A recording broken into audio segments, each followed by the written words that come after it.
કરવાના છે આ અલગ જ ટોપિક વિશે। જો તમે તમારો મોબાઈલની અંદર નંબર સેવ કરો છો કોન્ટેક્ટ લિસ્ટમાં અને પછી તમે તમારું નામ એની અંદર સેવ કરતા હશો, જો તમે નામ સેવ કરો અને પછી તમારે એની પાછળ તમારી અટક લખવી હોય અથવા તમારે એનું કોઈ પણનું ગામ લખવું હોય તો તમે કેટલું આખું પૂરેપૂરું લખો તો એની અંદર સેવ નહીં થતું હોય। આજના વિડીયોમાં હું તમને એવી ટ્રીક દેખાડવાનું છું જે ટ્રીકની મદદથી તમે તમારું આખું ફૂલ નામ લખી શકો છો અને જેવડું તમારે નામ સેવ કરવું હોય એવડું તમે નામ સેવ કરી શકો છો।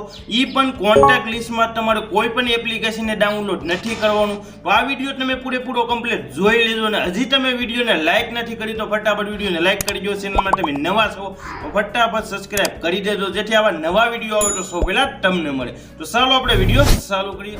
તો પહેલા આપણે ઓન કરી લઈએ મોબાઈલનું જે ડાયલર આવે છે એ ફટાફટ હું ડાયલર પહેલા ઓન કરી લઉં ને ડાયલરમાં તમારે કયું સેટિંગ કરવાનું છે એ બધુંય તમને શીખવાડવાનું છું। તમે જોઈ શકો છો આ રીતે મેં પહેલાં આપણે જે રીતે નંબર સેવ કરી છે એ રીતે મેં પહેલાં ઓપન કરી લીધું। હવે હું અહીં ઉપર નામ લખી નાખું ન્યૂ ટેકનિકલ ગુજરાતી। તો આ રીતે મેં મોટું નામ લખી નાખ્યું। પછી આપણે સેવના ઓપ્શન ઉપર આપણે ક્લિક કરશું તો આ તમે જોઈ શકો છો અહીં તમને એક ઓપ્શન લખેલો આવે છે તમારું નામ મોટું છે તમારે ટૂંક નામ અહીં એડ કરવું પડે તો જ તમારો નંબર સેવ થાય। તો તમારે એક સેટિંગ કરવાનું છે। તમે જોઈ શકો છો ઉપર જે સિમ કાર્ડનો એક ઓપ્શન જોવા મળે ત્યાં તમારે આ રીતે ક્લિક કરી દેવાનું। ક્લિક કર્યા બાદ તમારે સિમ કાર્ડમાં તમારો નંબર સેવ નથી કરવાનો, તમારે સેવ કરવાનો તમારી ઈમેલ આઈડીમાં। જો તમે તમારી ઈમેલ આઈડીમાં તમારો નંબર સેવ કરશો તો તમારે એક એ ફાયદો રહે, તમે સિમ કાર્ડમાં કોઈ પણ પ્રોબ્લેમ આવશે ગમે ક્યારે તો તમારું સિમ કાર્ડ બંધ થઈ જાય તો તમારા નંબર છે એ બધાય પાછા ઓટોમેટિક તમે તમારી ઈમેલ આઈડી નાખશો એટલે ડાયરેક્ટ તમારા બધાય નંબર આવી જશે।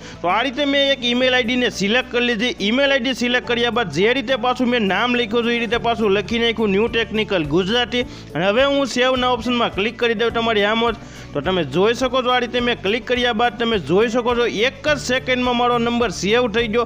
આ રીતે તમે તમારી ઈમેલ આઈડીમાં સેવ કરી શકો છો। અને જો તમારું નામ ગમે એવડું મોટું હોય તમે જોઈ શકો છો પાછું મેં પેજ ઓન કરી લીધું અને પાછું તમે જોઈ શકો છો ગમે એવડું તમારું નામ હોય તમારે આખી લીટી પૂરી થઈ જાય અવડું તમે ગમે એ વસ્તુ લખો છો પછી તમે પાછું સેવ ઉપર ક્લિક કરશો એટલે એ ઓટોમેટિક સેવ થઈ જશે અને એમાં કોઈ પણ એવો પ્રોબ્લેમ નહીં આવે તો આ નાનું નામ છે મોટું નામ છે એવો એકેય પ્રોબ્લેમ નહીં આવે। તો આ રીતે તમે તમારી ઈમેલ આઈડીમાં તમારો નંબર સેવ કરશો તો તમારો ગમે એવડું નામ હોય સેવ થઈ જશે। વિડીયો જોવા માટે બધાને થેન્ક યુ।